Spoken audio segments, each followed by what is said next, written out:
Today, if you own stock in dumb video game news, now is not the time to sell. This is CheckPoint.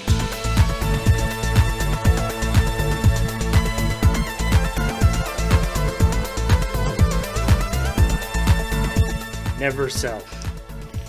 Yo, always hold. Video game news. Don't buy, don't sell, just hold. Hold the line. What? Video game news is always on the uptick. Yeah. Hey, welcome everybody. Welcome to a thing that is not magic, which some of you may have been watching for the last 5 hours. If you have, then I hope you had fun watching that. That was a neat... If you spent all 5 hours watching, I hope you had fun, because if you didn't have fun, I don't know why you were still watching. Yeah, welcome to this brief break between the 24-hour magic content that this channel's is. No, that was all the magic content they get today. Oh, there's no Friday Night Paper Fight. That was Friday Night Paper Fight. It's right in the morning. Technically. Neat. Except they called it something else, and it wasn't, and it's not happening tonight. That's fair. Unless I'm wrong. Please, Paul, tell me I'm not wrong. Up next! No Friday Night Paper Fight tonight. The Fam Jam was instead of that.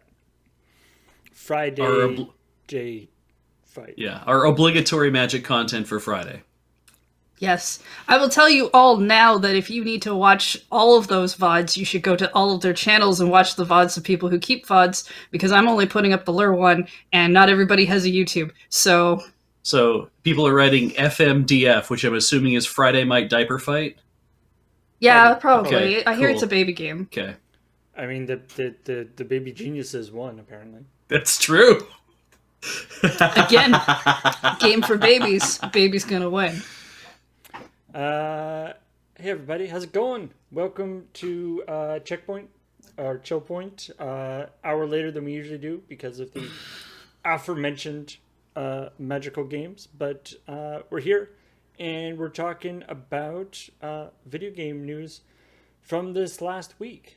And if you haven't seen the show before, this is CheckPoint is the show we do on YouTube. And you can check it out at youtube.com/loadingreadyrun, where we talk about the week's video game news. And this is a show where we talk about some of the stuff we talked about in the checkpoint, talk about some of the stories we didn't do, give you some extra background info, make extended rants about things that aren't necessarily related to anything that was in the actual episode. You know how that is. Yeah, I mean, it's a chill, fun time. That's why we call it ChillPoint, the supplementary to CheckPoint. And we assume you're here for the chill times. Also, I assume you've done your homework. If you haven't, it's fine, but you will get graded. I will think less of you. Sometimes Maybe, some of us just go if on I know. rants during Checkpoint, too. Well, yeah, but that's a constructed written thing that you did, which as opposed to just a off-the-cuff thing that we are going to do, maybe. Can't promise. Can't promise. It's just not how improv works. You make no promises. No. Never make a promise to the audience. Thank you for the kind thing people saying about my haircut. And speaking of hair, I would like to point out that Beige is wearing headphones right now, but he's at the point where the headphones are actually embedded within his hair now. His hair extends farther than headphones. It's pretty amazing. Yeah. It's they took all the hair off of Paul's body and put it onto mine. Ew. That would be strange. No. Mm-hmm. I do. I should have probably checked that sentence before I said it. I am ejecting you from the house. Mm-hmm. You're not allowed to be here anymore. You must leave now. Mm-hmm. All right. Well, let's talk about the news. So, I was actually just talking to Beige and Heather before we went online. Obviously, the big sort of video game-ish story that's going on is this whole GameStop thing. We covered it Graham covered it quite well in the episode, and to be honest, I don't know if we have any great extra insight into this. And as Graham said, it's not even really like a video game news story anymore. It's really more of a, it doesn't have anything. GameStop is just the vehicle for this thing. It doesn't have anything Yeah. to do with Yeah. GameStop. If it was Blockbuster this happened to, then, or that it would not have been a thing. And it is going to happen apparently to Blockbuster and AMC theaters and Nokia and all that, from what things sound like, unless other things are happening. But yeah, I think the interesting point about with GameStop is that somebody, I was reading a lot of chatter on other Discords about this, and somebody had said that's got to be weird to be the executives who walk in and be like, because they're like, they have to come into work every day. Like for the last couple of weeks, they've had to come into work every day and says, okay, what is this actually saying about our company? And the fact is the responses from people are like, it's saying nothing about the company, isn't it? It's saying absolutely nothing about people's confidence in the company. It's saying a lot about people's lack of confidence in the company. And we knew that without a stock market. but if you were an executive and you had options to trade because you were like, I don't have to hold on to this shit, and you see that I know this company is not worth this much. yeah, you'd get out. And because I would, if I was carrying options in the company that I was allowed to vest, I would be like, you know what, we're doing really good right now for no goddamn reason. Why wouldn't I cash out? There shouldn't be anything wrong with that because it's not insider knowledge. GameStop is really kind of outsiders in this case. Yeah. So the one thing I wanted to say about this is that as you're seeing stories about this and looking at the kind of numbers people are throwing around in terms of amount things that people have amount of money people have won and lost or gained and lost, keep in mind that these are stock prices, right? This isn't actually, or in most cases, this isn't actually real money yet. Until somebody cashes out, it's still imaginary money. Right. It's like how, when we talk about EVE Online big fights where it's like $25,000 worth of ships got destroyed. Nobody actually lost $25,000. It was the process thing. Stock market, you can get your money out. yeah. But the thing is, the process of getting your money out will then change the state of the thing. So Yeah. just keep that in mind, that it's all paper mostly right now. I mean, there is some real money going around, but at the moment, yeah. Anyway. Yeah, it's like trying to make Bitcoin real money. Yeah. But more other people are playing at the same time. I don't know. Yeah. And I shouldn't try to do analogies to a thing I don't really care about. largely this story is happening outside of the video gaming realm anyway. And there have been several comments from people being like, yeah, but you missed this and you missed that. And to that I say, you missed the part where Graham said, there's a lot of extra nuance and ancillary stuff I'm not getting into. I know that everyone is out there being like, let me mansplain this shit to you. And it's like, you don't have to. There's lots of takes, and people can go out and see what's going on. And if you want to have a discussion about it, that's one thing. But coming into the comments or trying to be like, but what about this? And what about Robinhood? And what about Citadel? And what else? It's fine. It's fine. Yeah, you can't cram all that into a story like this. The problem I have with this story, too, is it's still happening. Yeah. So it's like, we can talk about some of the initial stuff because it's like, it's been far enough that you kind of really know what's happened. But there's stuff that was going on yesterday that was so new and so just out there that I'm like, I don't know if any of this is real or if it's just people picking back on right now. And it's like, this is too new. And it's like watching a crisis happen on TV where there's like a flood going on. It's like, you're not reading the hot takes of the moment. Might not be the greatest idea. It needs like some space and time for people to actually look into. Like it's not just that there's going to be articles written about this or like long-term think pieces in about like a month or two. There will be a couple books written about this. Wall Street Bets is going to end up being the subject of somebody's really long 500-page book where they analyze everything that went on and talk about, there's going to be people who are going to sum this stuff up. It's going to happen. And they're going to not pick probably the right people to write the book either. You make an interesting documentary, maybe I'll watch it. But at this point, it's just, I've seen this repeated so many times, I've actually stopped caring. Yeah. until like an actual fallout happens, I don't care about this story. Yeah. All right. In that case, let's go on to something that we do care about, which is the currently crappy Canadian dollar.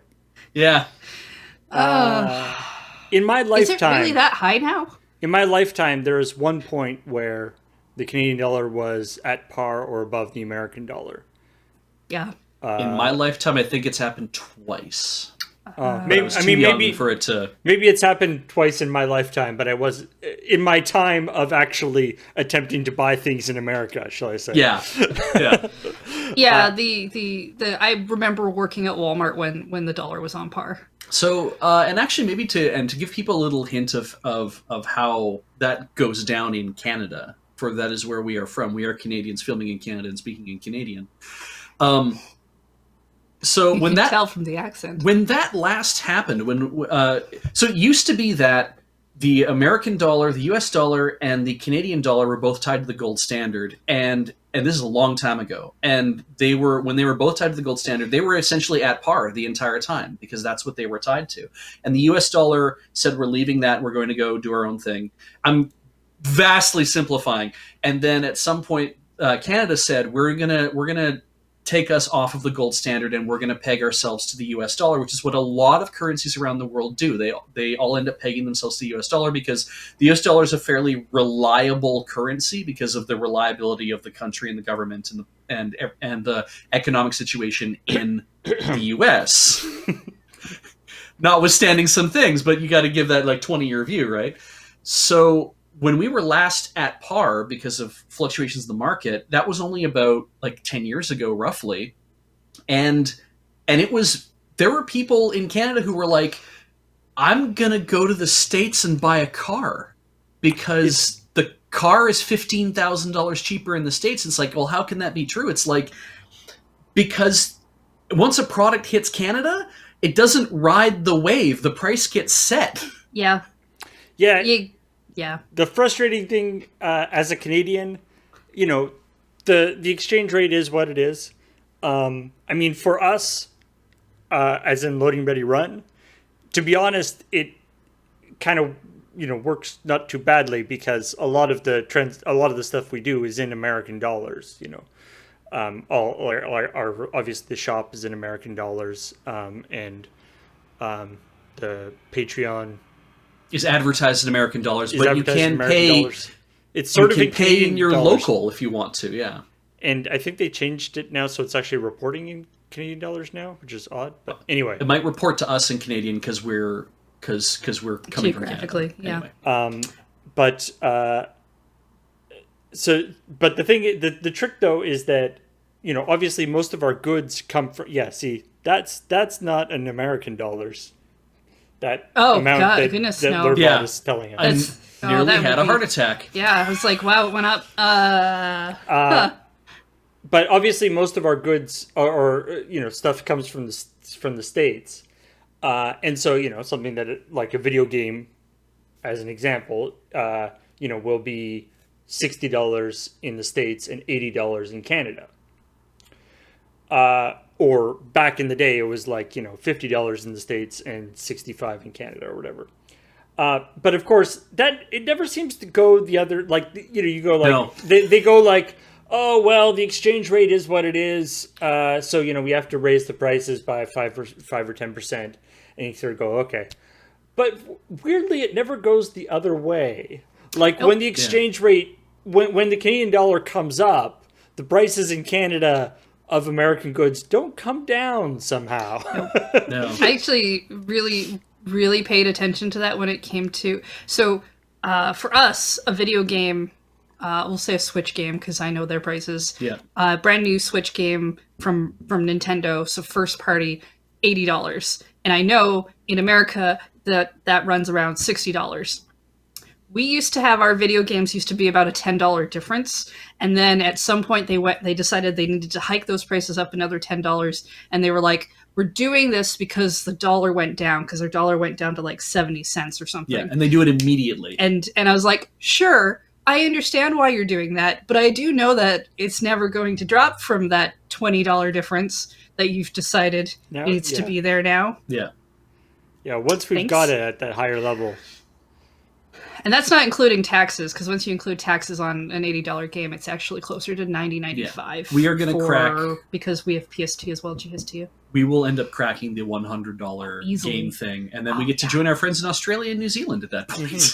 Because they're having to put up with Well, that because shit. they have import fees that get added into their price points as well. Exactly.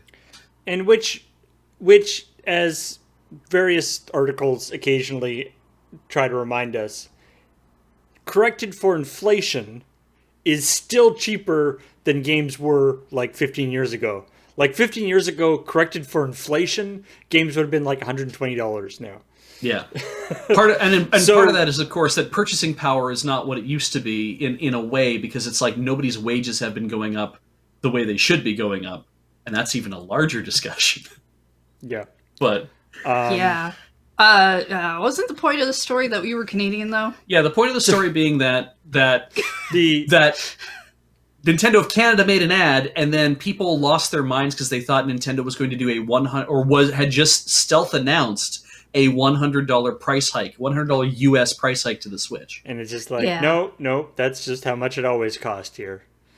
That's Yeah, the, and that's the annoying thing, just from like almost just from like an aesthetic point of view, is that you often get the situation where the American price for something is like a nice round number, and then the Canadian price is like some wacky number that doesn't fit as nicely into the, it'd be like, we got it under X amount, and that has important implications, and then the Canadian price is like $150 more.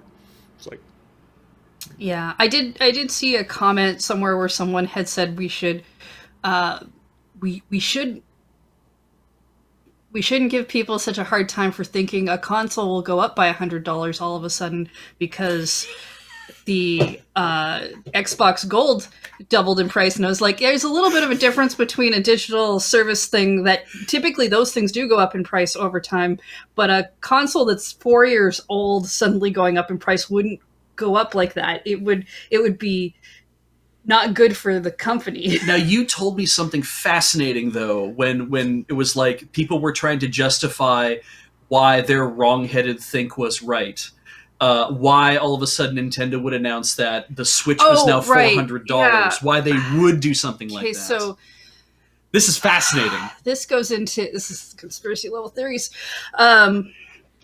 People are so thirsty for the idea that a Nintendo Pro must exist, has to exist, that anything that they can see that they can bend over backwards to make happen will happen. So in this case, the theory is you put the price up now because they're going to announce the Nintendo Switch, but they will want it at the same price point as this thing, and therefore that's how you know the Nintendo Pro is coming, and that's ludicrous because they would just put out the Pro at a higher price because they could justify that way. But there are people who do that. Like I said, they're so thirsty for this to exist. If you set the standard Switch at this, it means that in about whatever amount of time the Switch Pro or whatever they'll call it makes its appearance, it doesn't make sense because it shouldn't make sense. It can be the same price. No.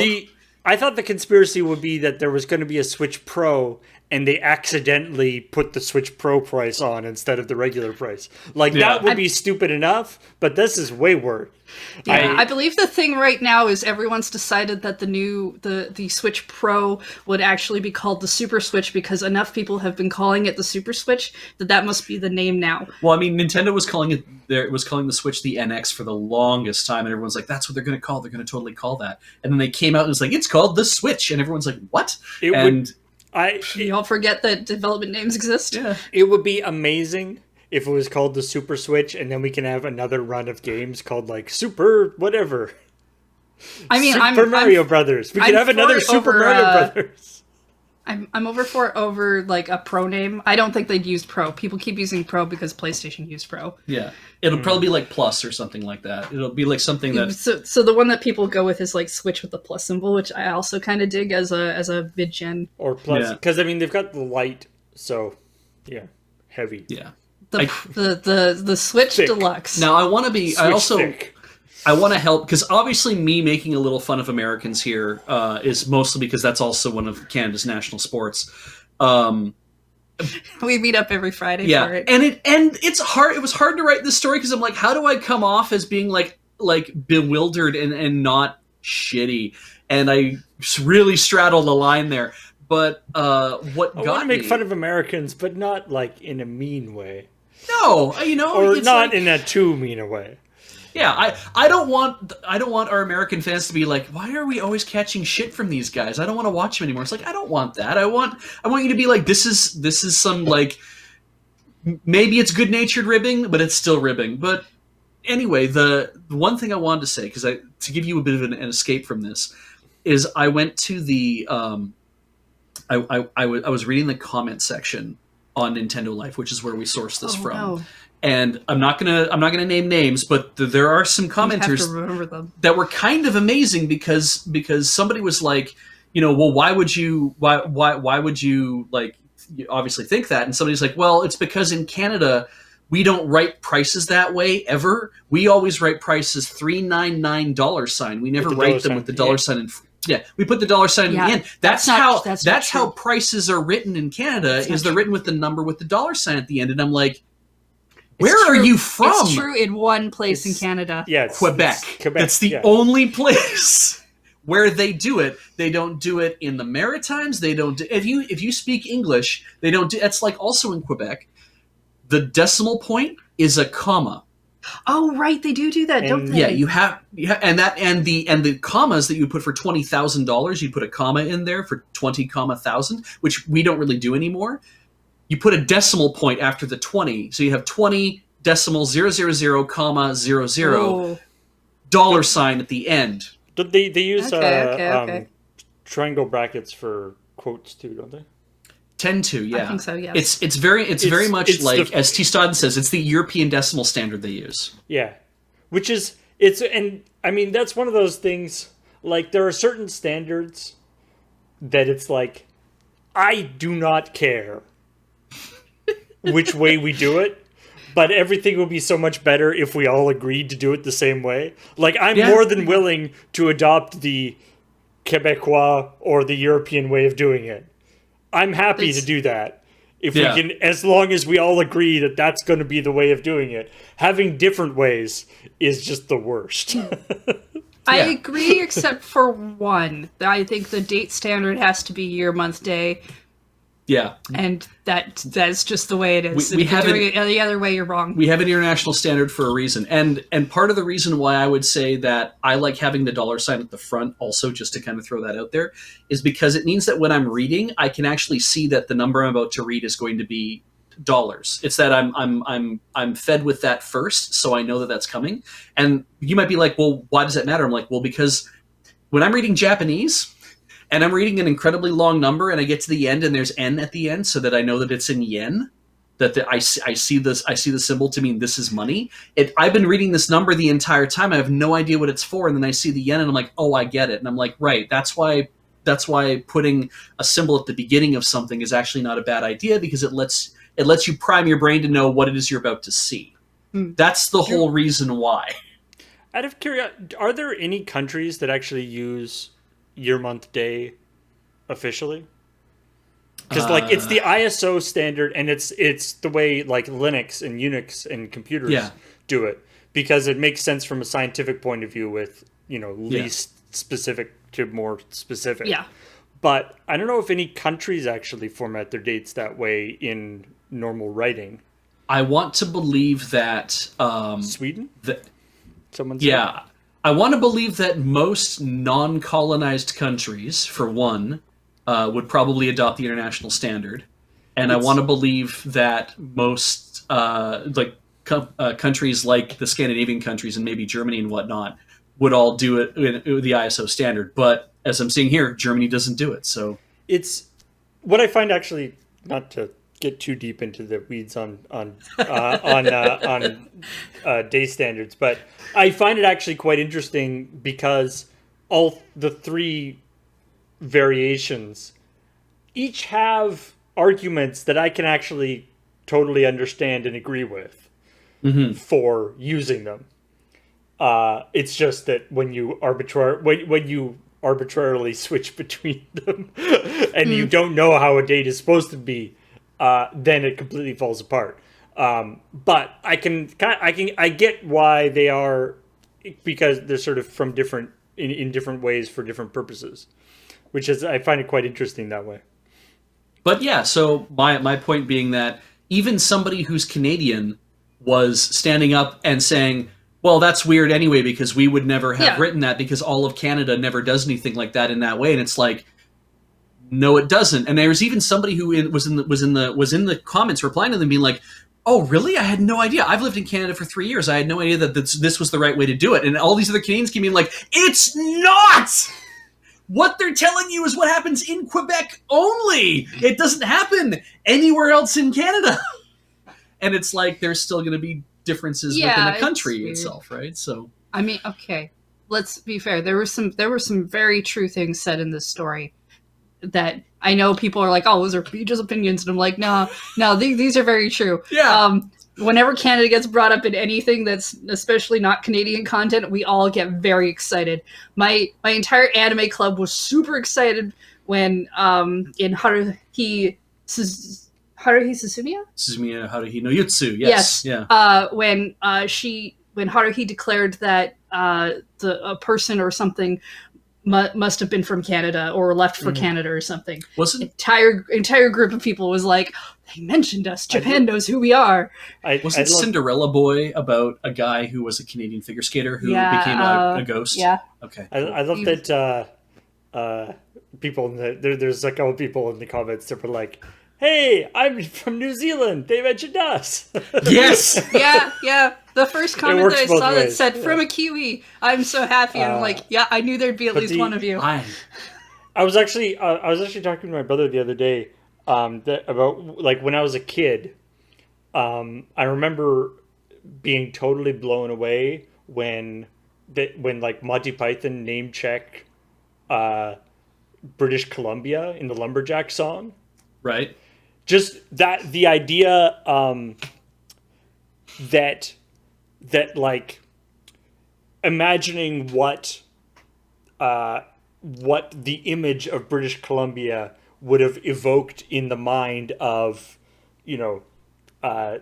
70s era British comedian, they had never been to Canada. The only thing, so it would have been just this sort of, it was kind of evoked as this kind of almost, romantic kind of mythical place where the lumberjacks are.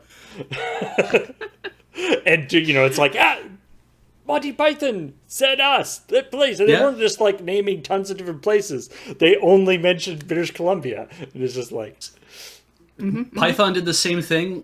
Radio Wasabi points this out. Haven't seen you in a while. That Medicine Hat, Alberta got name dropped in Monty Python because it is such a ridiculous name. How you been? Yeah, I know we specifically watched the Irish eating potato chips because we saw they were eating Canadian potato chips in that one video. And like, how are they going to like ketchup chips? And it's funny because the ones who are like, these are fantastic. I'm like, yes. You're clearly people of culture. We've and people are like, these are you. Terrible. I'm like, oh, you have no evolved palate, It's yeah. I mean, it's just kind of a neat this idea of like what when you see your country being sort of referenced or represented by a completely different country across the world or anywhere, where it's just, it's just like. The idea of sort of what you appear to other people. It depends. I mean, there's definitely some shows where you're like, oh no, they mentioned Canada, and this is a news show that goes very much on like, here's the bad things happening. What did we do? How did we get noticed that we did something? I'm pretty sure my favorite is still the first X-Men movie, where the entirety of Canada, the only representation of Canada, is a frozen wasteland truck stop where they do cage fighting. Yeah. That's Canada in that movie. Yeah, I mean, one of the first chats I had online in a chat room when like that the internet was fairly new and easily accessible at schools and stuff was a person who was like, "Oh, you're from Canada, so do you guys really live in igloos?" And I was like, "Yeah, and we play baseball with snowballs." Yes, 100%. And let me tell you about our $3 coin that doesn't exist because I'm going to. There's a great. Probably perpetuated some bad stereotypes. I saw a great YouTube clip that was just edited together all of the Last Week Tonight John Oliver like summarizing countries when he talks about them. He's like, and now to Canada, which is basically like, was it 5 skate rinks surrounded by bears or stuff like that. Like, yeah, he'll just like say something totally ridiculous about things, right? Anyway, this story was basically just to complain about that our prices are higher. And understand we paid $400 each for our Switches. And just kind of get the whole thing out that it's like, why do you still make people that would think that this is clearly all about them when they can't even just think about this could be all about everywhere? Oh, okay. Sorry, I just understood that sentence. When I heard you say it the first time in the story, I thought you made it sounded to me like people were being made and then ideas were being placed in their heads. They're like, okay, this mud person. When you come down to it, whatever. These weird... Like, that's weird. That's a weird thing to say about people. But we watched a thing where there were people being like, hey, you know, during the Obama administration, we're like, hey, do you know who your vice president is? They're like, nope. Do you know who this guy is? Like, nope. Have you ever heard the name Joe Biden before? Nope. And I'm like, cool. Oh, I like the ones who tried. Wow. The ones who tried to make him a movie star and then said that he was in like a movie. Yeah. And then he just started talking about how high he was. It was really funny. I want to give Pineapple Express, I think, is what he thought he was in. I want to give a bunch of love out though to all of our siblings in the Commonwealth in Australia and New Zealand. And I do like that Rock Pusher does say that New Zealand is Australia's Canada, and I'm like, I want to think that's very true. You know, Australia's a cool place, but then I also want to see New Zealand to kind of see what they have to deal with on a regular basis. I have no idea. I think I have to visit both countries when it's safe. I do want to go back, yeah. All right, we should move on. Fall Guys is coming up with an update, which they did a poll of their community to name the update, and it is named "Stop It with the Yeets." Name it anything else, just don't include the word yeet, please, I'm begging you. I thought that was a joke, but it's not. That is the actual name of the update. Yeah, no, when I saw that, I was like, no, that sounds 100% like what got chosen. It is a joke. It's not our joke, though. Yeah. At least they didn't go for updatey McUpdate face. Like, that joke is old. They still have a lot of updates that they can use that on. It's true. And yeah, so I just the talk about this update where they're like they've you know, because the penguins, yeah, which are these little like robotic penguins. They're like penguins, but like they've got like rotary feet. Are used as like objectives in various levels. But then they were like, you know what? Let's just put them kind of around in a few levels. And because there's no objective associated with them, that means you can just pick them up and throw them off the side. Or do other things with them, presumably. But the fact that they're like, and the like tweet is like, there are now penguins in these levels. So now, yes, you can do the thing. And then, so I guess it was already a meme, like throwing the penguins off was already a meme. And yeah, as Graham says there, that back in the days of throwing the little baby penguin off the mountain in Mario 64, which, by the way, I got the image that I used in the story in the like as a reply to that Fall first Guys image to that Fall Guys tweet. So like, you know, that people were like, yeah. I mean, throwing that little penguin off. Didn't everyone throw the penguin off the edge in the hopes that it was like, maybe this will work, this will help me do the thing better, and then you find out it doesn't? I think probably people Or also you like, accidentally throw it off the edge. when you do that star and it's done, if the penguin is still there afterwards, I don't know, I never played that far into Mario 64, but if the penguin's still there, you probably just be like, I'm getting rid of you, so I don't have to listen to you for the level. Oh, right, it made noise. Yeah, it goes. Wah, wah. Wow, that's a really good impersonation. I did not do that. I did not throw the penguin off the cliff. I didn't. I guess intellectually I probably knew that it was a thing that could be done, but I did not do it. So I don't know. I'm saying you're not alone in throwing the penguin off the edge. Obviously, there are lots of videos about it, but that wasn't something that I did.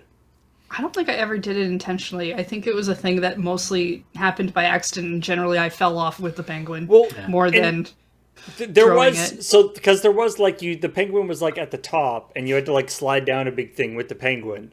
Yeah. Yeah. And so the idea was that maybe you could get it from the top and drop him down and land him on the bottom part, and then go down a lot faster.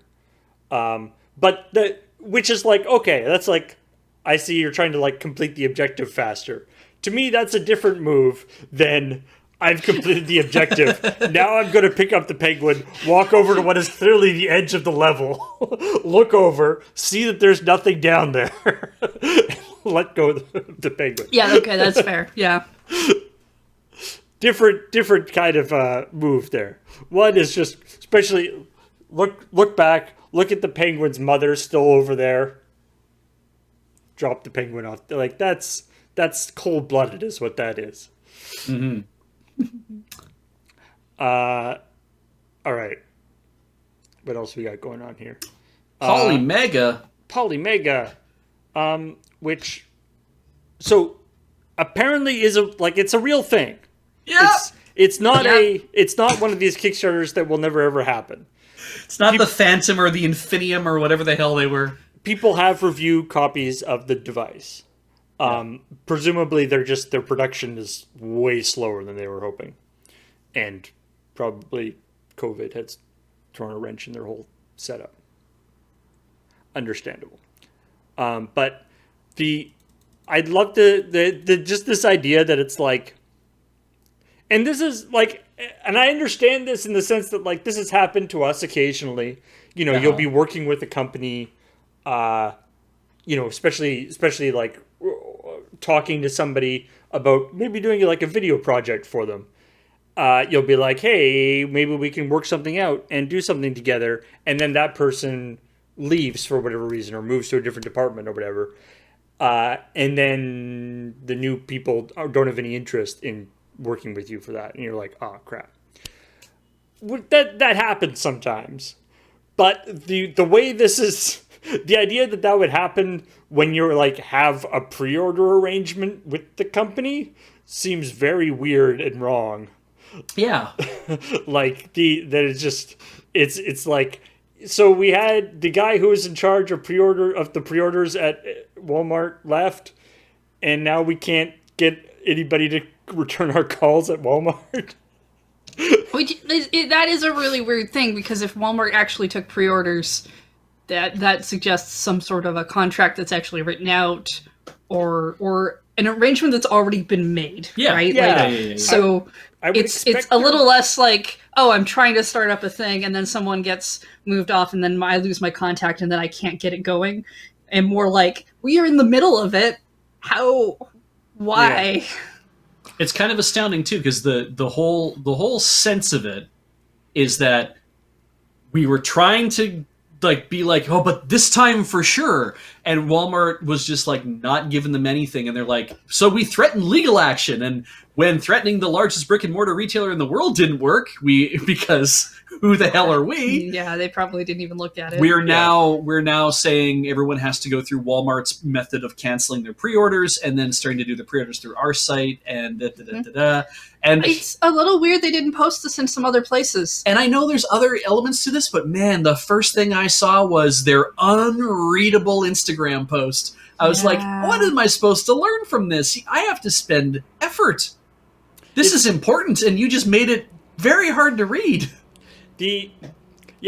the line about the like, it's like we even threatened legal action, but you know we didn't anything, which is just like a weird line. It's like we ineffectually bluffed that we were going to sue them.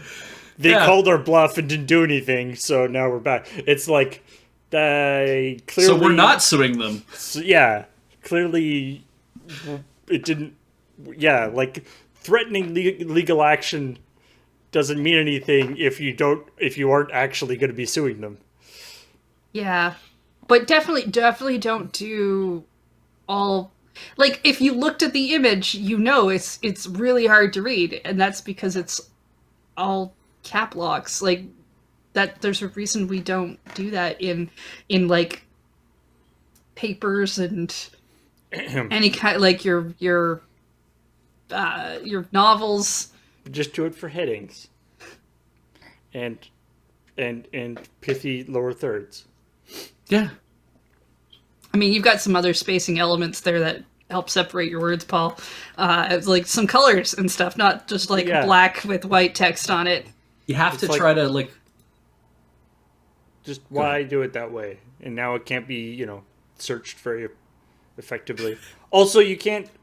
I always forget whenever I have to like get graphics for stories like this that I go like, oh, I'll just grab it from Instagram. Oh wait, I don't have an account. You have to have like an account on Instagram to actually do anything with Instagram now. Like I was taught in university that if you're going to try to communicate stuff to people, that it's very important for them to understand. Even though you spend a lot of time in university doing nothing but writing like prose, like writing extensive paragraphs and backing up all your like everything with whatever. It's like in my sales classes, I was taught that it's like bullet points, short sentences, short paragraphs, because you need people to understand everything immediately. You don't want to wait for them to have to read stuff. And I've taken that to heart. Whenever I see like long missives from a PR department, I'm like, you're trying to hide something in there that you don't want people to see. Yeah. I mean, it's what kind of vibe do you want to do, right? Do you want to do you want to be like, this is the info, or do you want to be like, try to give more of a personality of it towards it, I guess. But yeah, if you need Instagram pictures, Paul, I do have an Instagram. I would go source them for you. I mean, I could make an Instagram account. Nah, don't put yourself in that. Stuff like I'm already in that trash. Stuff like Instagram and like Pinterest and stuff, like sites that force you to log in to even see stuff. Yeah, that's annoying. Really, really annoy me. I mean, I don't care that Pinterest exists, but I am annoyed that every time I Google something, I have to subtract Pinterest from anything. Yeah, because there's always 1,000 results from Pinterest because it's always the same thing. It's not a real result because it keeps hold of a picture, which means that site might not even exist anymore. Yeah. And there's like a Google, there's like a Chrome extension called like Pinterless or something that just strips out Pinterest results in Google. Oh, yeah. Hell yeah, ArcLight. The most important thing I learned in law school was say what you mean as simply as possible. I was taught the same thing in my business law class at the U of A. He was like, we write plain language contracts. Why? Because we want to be sure nobody misunderstands what we're trying to do. Yeah. And the last story we talked about on the episode was the Cyberpunk 2077 modding tools, which, to be fair to Cyberpunk 2077, is actually pretty cool. Like the idea that that clearly modding tools and the modding of the system was something that they obviously have been working on. Were planning on releasing so early in the life of the game is pretty cool. I would assume that they only work for PC stuff because of. Yeah, generally it's not super easy to do that on console. Yeah. But hey, maybe people can fix stuff. But also it kind of dovetailed nicely with this other piece of news. So this is actually something that's come up occasionally in from other games. There's this idea that we're at the point now where the likenesses of actors being put into video games is so good that you have to get likeness rights and all these different things for the actor to be in it. And usually, and often the actor the actor knows the things that they're going to be in for. And the idea that mods can change, that now that model though is in the game, and mods can use that model for whatever they want, like for instance replacing one of the sex bots with Keanu Reeves, is something that they can do. There was a controversy a while ago, slightly different circumstance, but it was with Beyond Two Souls, with because the actress what Was it Elliot Page? Yes. Okay. Yeah. When they were in when they did that they got completely scanned. Yeah. But it was not a nude thing. No. But there's like a shower scene in the game, which you don't see anything of. In the game you don't see anything. It's obscured in the camera angles and stuff. But people hacked the game and moved the camera around, and it turned out that there was a naked body there. They made some extrapolations. That was not the naked body. Like it wasn't Elliot Page's body. Yeah. But they had a naked body there for the purposes of the thing, which caused some consternation.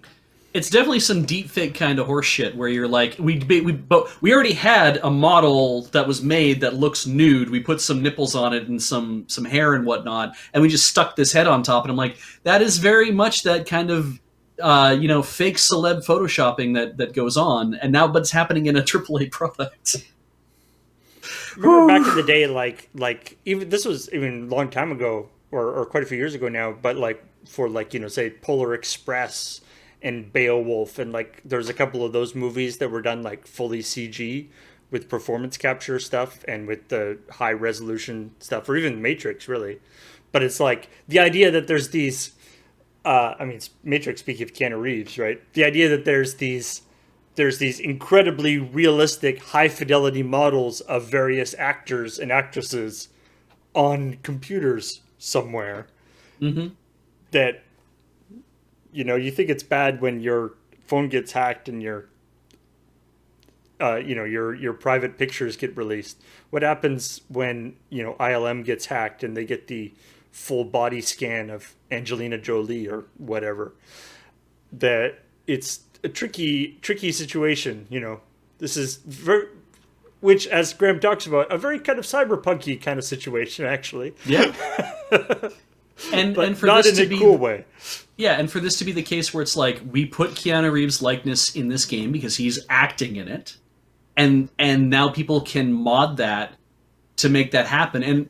And I end up asking myself the question, I'm like, if I was ever in a position of I was well known enough and somebody came to me like, we want to be able to put your likeness and your body and whatever in this video game, we want you to act for the video game, we're going to put your likeness in there so everyone gets really excited about having you in the game. And it's like, would I say yes? Would I say no?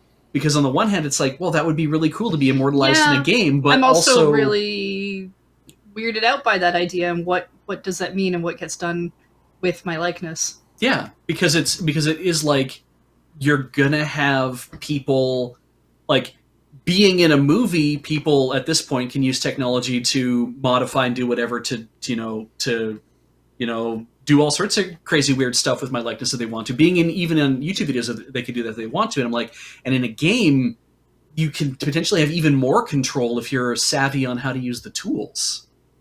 And then what happens when people start taking screenshots and stuff and start floating that stuff around, and it's like, hey, look at this, and it's like, that's not me, but Jesus, that does look like me, like that kind of response. I don't know. And of course, it dovetails, with the deep fake kind of stuff too, right? Yeah. But yeah, it's a tricky area, and it's something that obviously we're going to probably have to deal with more. What you really want is you want to get like Michael Ironside's deal for the Splinter Cell games, where he does an awesome voice, but they get a different guy who's super ripped and Right. muscular and can do all the like moves where he's like suspended between two walls or doing backflips and jumping stuff. That's the guy who does all the performance capture. You just do the cool voice. Yeah, and everyone loves that. And then it's like, we got Michael Ironside's body scan. Okay, you could use that and pretend it's me. Sure, yeah, go ahead. Yeah, I totally look like that.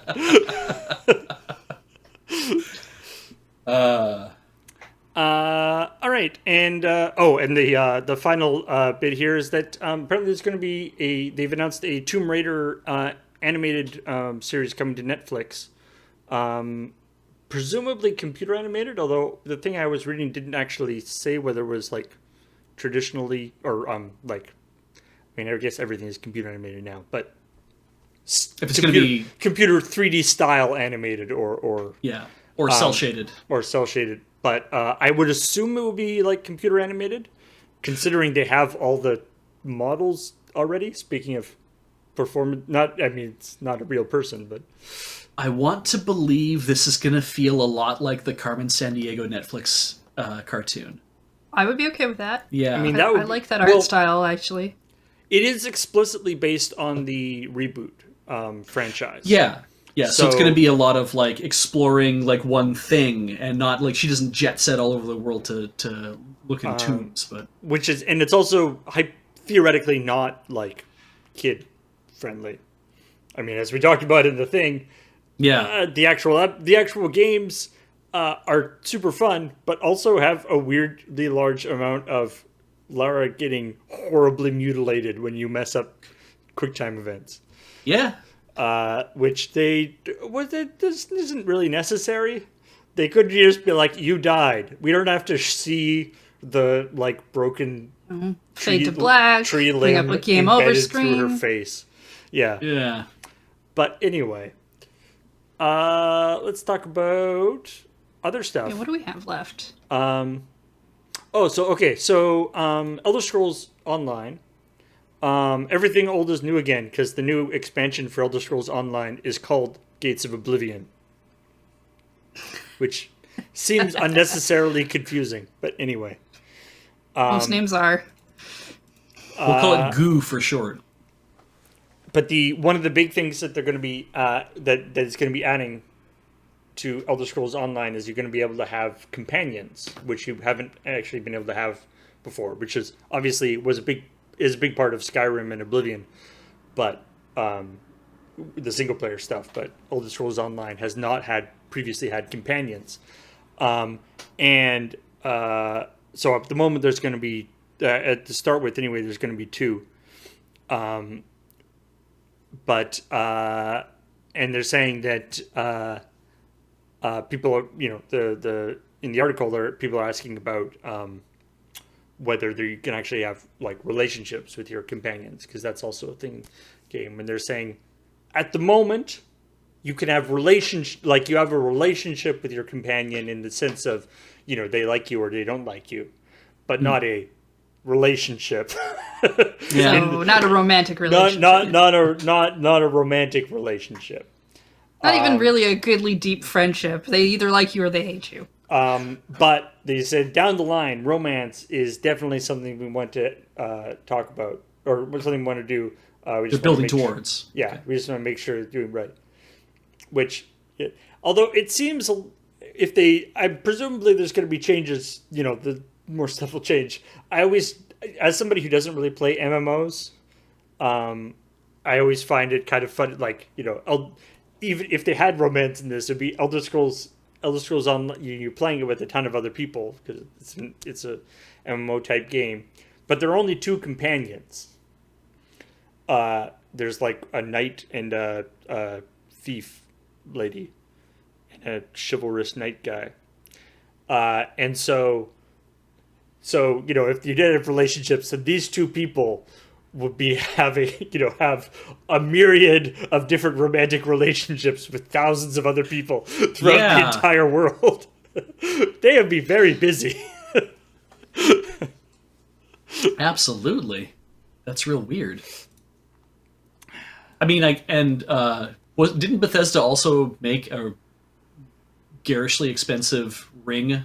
We had that in last week's. Oh yeah, that was last week's thing. That in the game of Skyrim, yeah, you can get you can get married, and when you get married, there's a ring that you can get as an item, and they're now selling that in a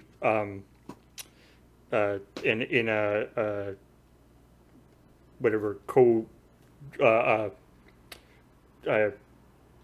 co-advertisement thing with a jewelry company. They're actually selling that as a real ring that you can have as, like, I guess, as an engagement ring, which is apparently, according to at least the people that were asked for this article, is vastly expensive for what you get. It's like a it's like a gold ring, but it's like it doesn't have any gems or anything in it, and it's like fine looking, but it's like $5,000. So $1,000 is what our is it? Okay. Is it more than? Oh, it's only $1,000. Okay. Yeah, our wedding rings did not cost us that much money. Well, no, because we weren't made of money. No, we're still not. So wait, there's two companions. I only get to romance one of them, but that companion gets to be poly and I don't. I think I should also be allowed. I feel you can romance both companions. I want to romance at least both companions and then have more companions that I can romance all at the same time.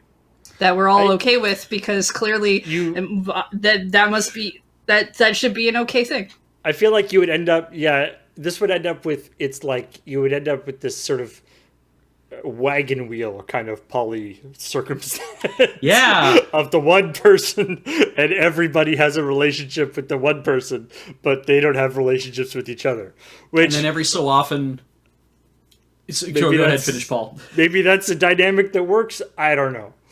And every so often a dragon swoops in and opens its wing, and on the wing is printed like the names of all the people you're romancing and a number of hearts next to them to show which one you're actually being more successful with. Wait a minute. Can I romance the dragon that is keeping track as well? I kind of want a dragon now. As random trivia in the chat says, I think this actually is just you are joining this person's harem anime. Okay, so that makes more sense. That I understand. It's like, hey, wait a minute. Side of that. Yeah, it's like, wait a minute. There's just a shot like a year into the game, and it's just like your companion just sitting on a throne, just kind of overlooking like the sea of people who are all like pledged to them. Like, that I understand. Yeah. That seems more likely. I still think my idea should be what video games does, but. I mean, presumably in the game you can, communicate and romance the other actual players, right? I mean, as much as you can within any online game. But anyway. Yeah, but if you do that, you have to take their thoughts and feelings into account, as opposed to just, as opposed plugging coins into the romance machine until you win. Ooh, speaking of plugging coins into things, where are we going with this, Paul? Mega Man. Yeah. Okay, that's good. A Mega Man historian, which is apparently a thing.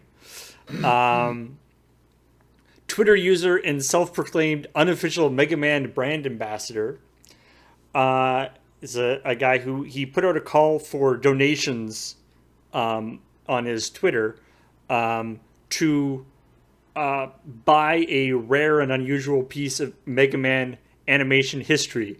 He couldn't say what it was. Right.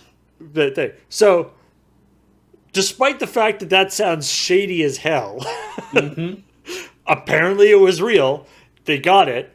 And it's a bunch of stuff of So he's released a couple of pictures of what he has, and he's apparently going to be scanning it all in and releasing it, making it freely available. But it's original concept art and cells for either a never released or a never aired or never produced Mega Man anime, like another, because there wasn't a Mega Man TV show, but this would be a different anime or different Mega Man show, or maybe this was unused concepts for that original Mega Man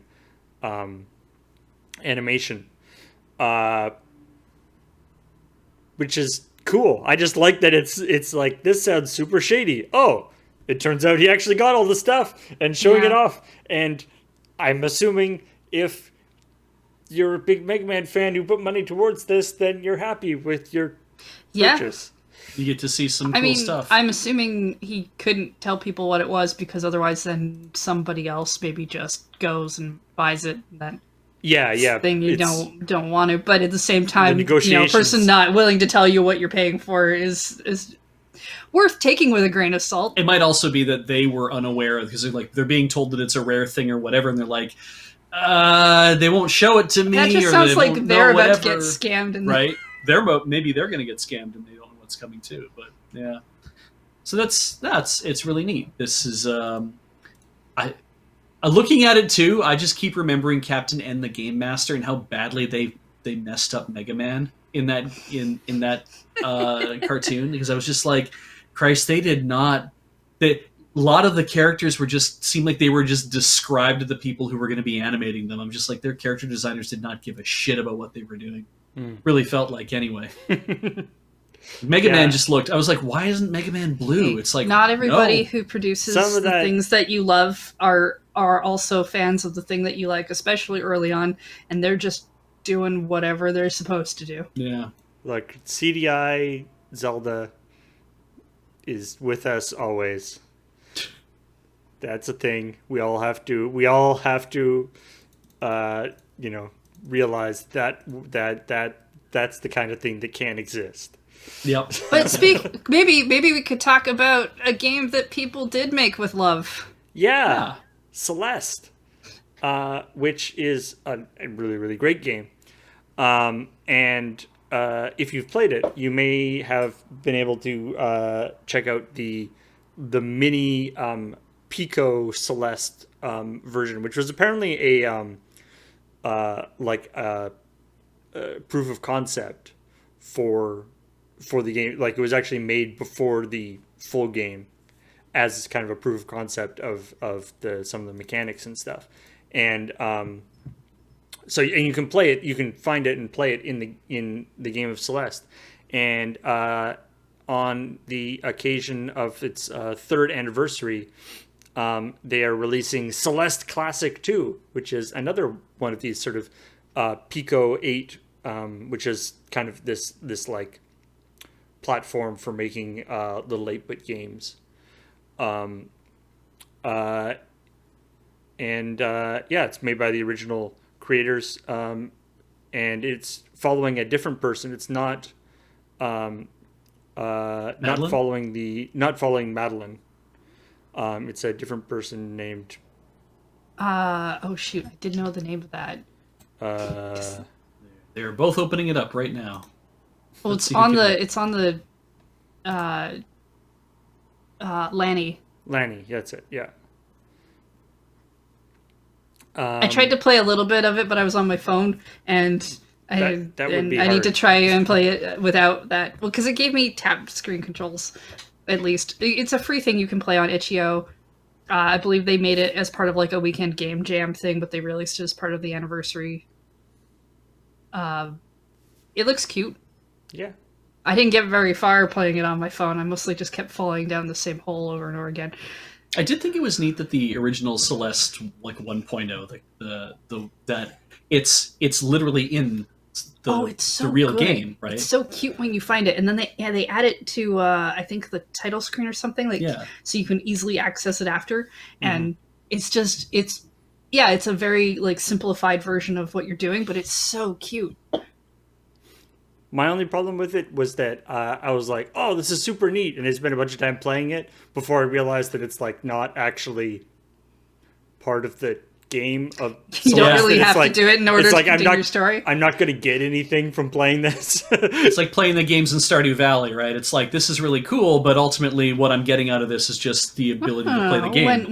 Once I made it all the way through that Western shooting game, they gave me an arcade cabinet so I could put it in my house and I could play it whenever I wanted. Right, yes. Which I didn't really want to. No. But Of course, there's always that weird aspect where you're like, "Damn it, game! You just entertained me. I didn't progress in the other thing that was entertaining me. Wait, why am I doing this again? Oh, you should have I guess that was actually kind of what it was supposed to do. So that's fine, I guess." Yeah. I mean, some people don't need an incentive. Other people want like an achievement to pop up.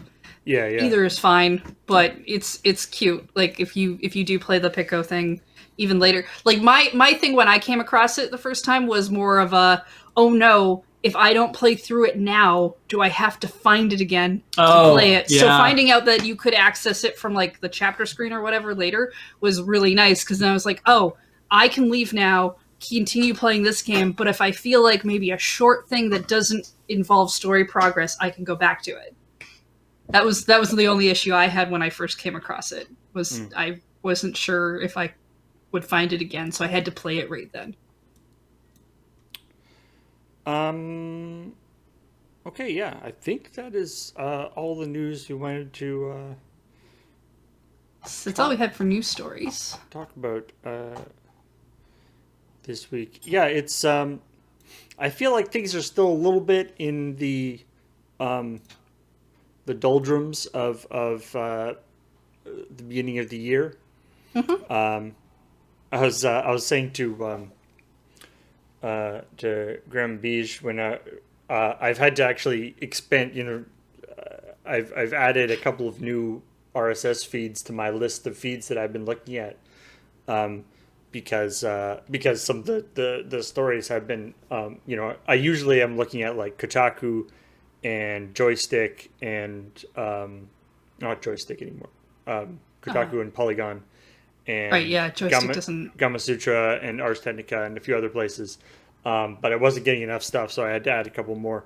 And also, Kotaku seems to have discontinued. If anybody has any people, I don't know why anybody working at Kotaku will be in the chat, but if for some reason there is a person and can turn on Kotaku Core again, it's great.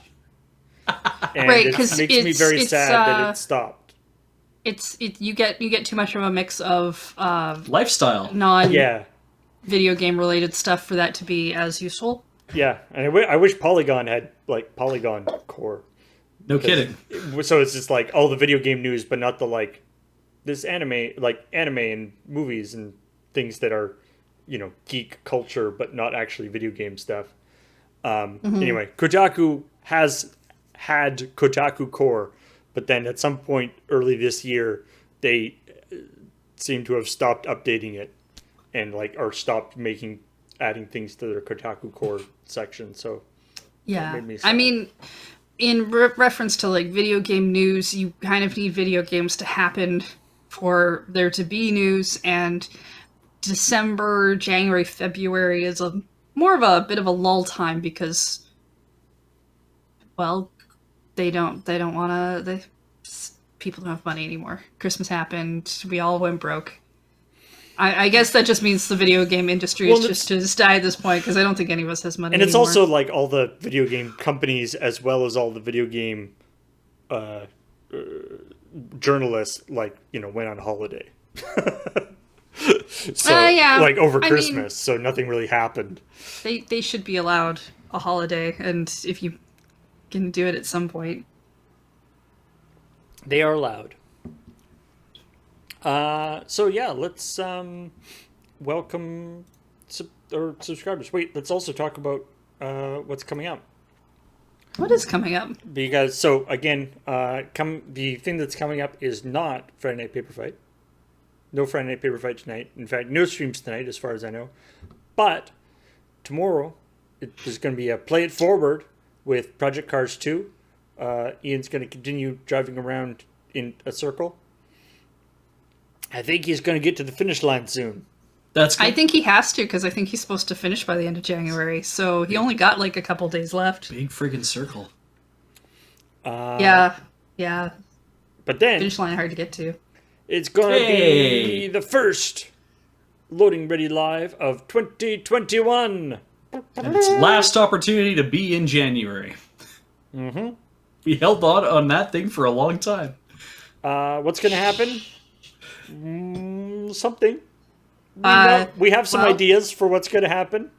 I had to go buy my own jar. I can tell you what's going to happen. The stream's going to be active. There's going to be a going online screen. Mm-hmm. Paul will say some sort of intro, maybe, and then God willing, there'll be a some fly-through. Some point, there will be credits, Mm-hmm. and then the stream will stop. It's very traditional. Mm-hmm. And then, some stuff will happen between the beginning and the credits. Commercials. Or maybe not. Maybe we just excise that part completely. It's true. Speedrun it. And then on Sunday, more Project Cars 2. Possibly the last episode of Project Cars 2. I don't know.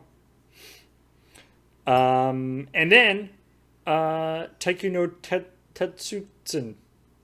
Taiko no Tatsujin. I was trying to read it off the picture, and I was like, what is that letter? Is that No, that's fair. That's a J? The stylized they went with that is, we're currently running around time. We are in the time of the dinosaurs right now. This is the Taiko no Tatsujin RPG collection. We saved Marie Antoinette and Nobunaga, I think, by pulling them out of time and going to the land of dinosaurs. It doesn't make sense. You don't have to worry about it. Is it good to save Marie Antoinette?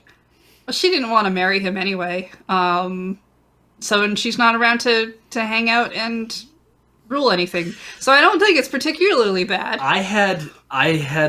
We had about a several minute discussion about Japan's weird obsession with Marie Antoinette as a hero character or a tragic heroine. And I'm just kind of like, actually. Mm-hmm. Yeah. But they do the same thing to Nobunaga, where it's like, oh, he almost united the country. It's like, yes, he's also a monster, but yes. There's about a 500-year period that if you were playing a video game with a historical setting in Japan within that 500-year period, chances are Nobunaga is going to show up at some point. Oh, yeah. Yes. Absolutely. If you time slip in anything, Nobunaga's probably there with a mop. We're in Dinosaur Land, and it has some Monster Hunter crossover, pretending that it's not Monster Hunter, even though it is very much Monster Hunter. But in Monster Hunter... And the dinosaur people don't look like dinosaurs. They look like some weird, furry, half-dinosaur village. In Monster Hunter, it's weird. You don't play taiko drums, though. Nope. No, but the taiko drums are the heroes. And the palicos are there? Palicos? The felines? The whatever they're... Yeah, they showed up. They named them Mon and Hun. Yes. It was weird. It is weird.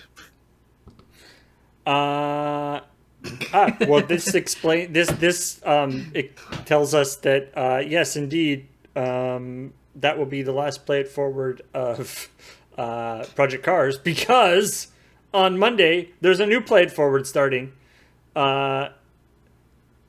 James with with Escape from Tarkov expert El Funko is going to be playing Escape from Tarkov. Sounds pretty cool. Yeah. Yeah, I think he's doing that for all of February, is the plan. Yes. Or a good chunk of it, anyway. Notice it is starting at 8 p.m. And also notice, at the moment anyway, there is no Dice Friends on Monday. But I believe we have something for next week, or like the week after. But okay. We're taking a break, I think, on Monday, unless something... We'll find out together. I do need to know, though, for reasons. Mostly VOD reasons. And then on Tuesday, it is Minecraft, followed by Superliminal on Talking Sim. Awesome. Good. I really want to watch someone play that game because I'm not sure I want to. Followed by Sad Mansion, Misery Mansion on Let's Nope, which I believe is the sequel to Luigi's Haunted Mansion. And then more Play It Forward on Wednesday at 2 o'clock. And then Crossing the Streams, right on Crossing the Streams, where we're going to be doing puzzles, apparently. There's a game there, or there's lots of games, but there's a particular game that makes you can do puzzles. Oh, right. Cooperatively do puzzles, and we're talking like not brain teasers, but like actual puzzles, actual puzzle puzzles. This will be 4 people doing a digital puzzle and probably talking. If we get backseat gaming on puzzle making game, God. I'm gonna be very angry. That's Get the edge pieces. No corner pieces. Yeah. Also, rotate chat has says that they beat Misery Mansion, so maybe they'll find another Set House game to play on Let's Nope this week. They'll probably update the calendar with it, and it'll all come out in the wash. You'll find out by Tuesday. Yeah. Because you'll have to. Yeah. But yes, they're going to be playing a jigsaw puzzle thing on Crossing the Streams, so it should be fun. Pretty laid back, yeah. All right. Thanks, everybody, for watching. And in particular, thank you to the awesome people who subscribed during this stream. Starting with... what? Original Garwolf. Wolf for 47 months. Thank you. Razuli for 17 months. Welcome back. Welcome back to 7-ish Magpies. Has been here 7-ish months. The UFO Guy for 44 months. Bound Wood Home. 8 months. 8-Bit Dreams. Been here for 29 months. Welcome back. Aurelian 2773 for 48 months. That's 4 years. Gawoof. No, wait. Gawoo of Marks? Gawoof Marks. There's some multiple variations I could go with. 6 months. I do like it. I hope I get one that starts with 9. I want Gawoof. I don't want it to be Gawoo of Marks. Drazvin! If only your name was Drazvin9, that would have kind of kept my streak going. For 41 months. VM 7 Kid to 8, 9. for 74 months. Thank you. Blue Lotus Designs back for the 9th month. Welcome. And welcome to Kikazi, who's been here 81 months. That's a square, and that's a lot of months. Monsieur Squirrel. For 74 months. Divides by 0 for 15 months. Impressive. It's a difficult play. Mr. Dirty. Man after my own heart, I guess. For 43 months. Welcome back. Robin Hood. Gifted by the Maricat. It starts. Russian hedge fund gifted by the Maricat. All right. What else did the Maricat have to hand out? Oh, no. Iggy Splosion's back for 18 months. Welcome, Iggy. The short call. There we go. Just skipping over you is what's going on. Yeah. Maricat don't like you no more. Yeah, that's fine. The short call is actually a pretty solid username, actually. I kind of like that. Yeah, I like that. Mel Lynn, gifted by the Rock Pusher. And the US dollar gifted to us by the Maricat. In fact, 5 of them, if you think about it. Plus, less Twitch is cut. The Freakazoid. For 15 months. Thank you. The Canadian dollar, gifted by the Maricat. Thank you. So much better formatted than the US dollar. Yeah. Well, with the underscores. Printed on plastic. Space Potato 01 has been here for 66 months. Welcome, Space. The Gold Standard. Gifted by the Maricat. No, we're off. Twitch is off the Gold Standard now. It's on the bits standard, I guess. Yeah. We get those at the end, though. Cetra Lynn for 52 months. Welcome back. And a big welcome back to Unbound La Comicosity. has been here 84 months, which is weird. I feel like you've had a different name during that time, because I've never seen this name before. Maybe they just don't sub when you're Yeah, around. maybe. Normally. Maybe. TD0516 is a new subscriber. Welcome to the channel. Most excellent hat for a year. Yeah, that's a good name. Most excellent hat. Welcome back to Aziraphale's shop, who's been here for 47 months. I'm glad that we're finally getting caps in there so it's easier to read. Nash Lake for 46 months. Ryle Nova for 64 months. Welcome back. Toe and Nola has been here for 58 months. Welcome back. El Cognito for 15 months. Maladia for 27 months. That number is a root number? It's a cube. Cube. 3x3x3. Max Squizzy has been here for 45 months. Welcome back. Bronze Finger for 83 months. Raziak for 83 months. Welcome back to Warboss 5. Let's just say it's a 5. For 2 months, you came back. Thank you, Warboss. Wicker Guide for 40 months. Thank you. Serial Tram for 2 months. Welcome back. That's awesome. You stuck around. Serial. Yeah. Like twice. Waldar has been here for 44 months. Welcome back to you, too. Omega 117 for 15 months. Nikki Atora. Tori? Nikki Atori for 4 months. Welcome back.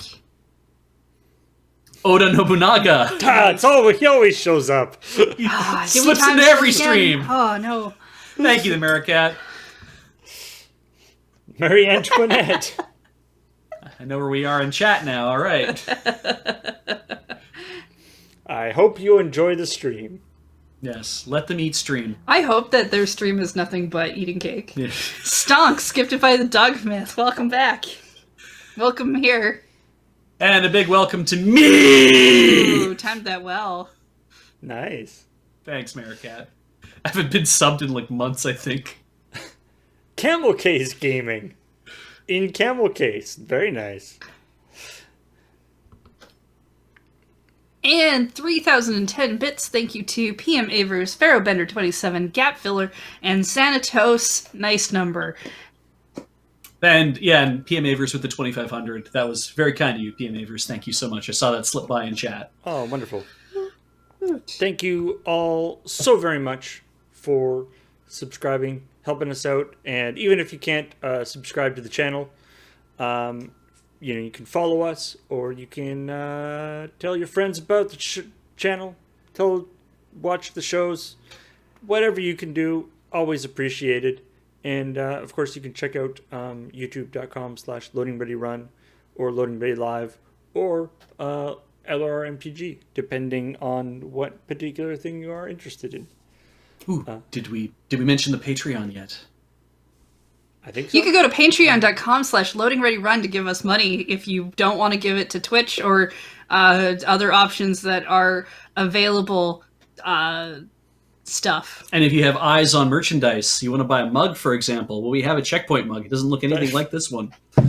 But we do have a CheckPoint mug, and we have a whole bunch of other merch at store.loadingreadyrun.com. Ooh, actually, I'm going to mention that because we're at the end of the month, you're going to see an Askler soon. Oh, right. And that means that at the beginning of the month, when that gets posted, if you go to the community tab on youtube.com/loadingreadyrun and you're a YouTube member, because that feature is that we asking questions we have is a YouTube membership thing, you can ask your questions there when a post becomes available. Please do ask questions, please. I've noticed that Random Trivia is upset but partially because they're from the UK and they can't buy merch currently, and that is a problem we're having right now. Is that if you live in the UK, our store cannot sell to you yet. We are working on fixing that issue. We don't want you to be just hang in there. We will eventually get to the point where all this will come out. Unfortunately, but right now you can't.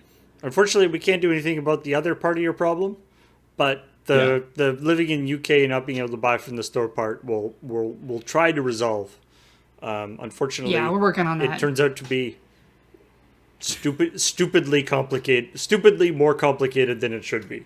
Random trivia. I hope you get yourself a job before before I fix this problem, because this might go on for a while. Jesus. Well, I hope you're all having a good day. All right. Have fun in the Commonwealth, everybody, and Talk to y'all later. Take care.